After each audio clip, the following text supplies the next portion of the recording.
ఒరేయ్, నువ్వు ఎంత బతిమిలాడి బొంగరంలా గింగిరాలు తిరిగినా నేను పండక్కి ఊరు రాను. నువ్వు పెట్టే ఫోను. వెళ్ళొచ్చు కదా బా, పండక్కి పల్లెటూర్లు ఎంత అందంగా ఉంటాయి. నువ్వు అందం గురించి ఆలోచిస్తున్నావు, నేను మా ఎదవల్ని కలిస్తే ఖర్చు కట్టం అందం గురించి ఆలోచిస్తున్నాను. మీ ఎదవులు అంత ఎదవులా బా? మీ బావ చూస్తూ కూడా అదేం క్వశ్చనే. అంటే ఏంటి? మీ బావ శవాల మీద చిల్లర ఏరుకునే టైప్ అయితే వాళ్ళు మరమరాలు కూడా ఏరుకొని మిక్సర్ చేసుకునే టైపు. సచ్చి ఊళ్ళోకెల్లా వరస్ట్ బ్యాచ్ ఏదంటే ఫస్ట్ లో నిలబడేది ఇల్లే, దానికి లీడరు మీ బావే. మీ స్నేహితురాళ్ళు పిఠాపురం జమీందారు గారి పాప ఒకతేనో, విజయనగర సామ్రాజ్యం యువరాణి ఒకతేనో.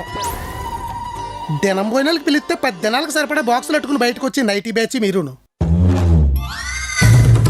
ఒకతేమో కరెంటు స్తంభాలకి లైట్లు బిగించుకుని దానికి అంత పొడుగుంటది. పొద్దున్న లెగిస్తే పేడతా తట్టుకుని బరిలెనకాలు తిరుగుతూ ఉంటది. తోకెప్పుడు ఎత్తుతాయా, పేడెప్పుడు ఎత్తాయా అని. ఇంకొకతే పకోడి పొట్లలాగా ఇంత ఉంటది. కోతులు ఆడించుకునే బ్యాచ్ కి పెర్ఫెక్ట్ బ్యాచ్.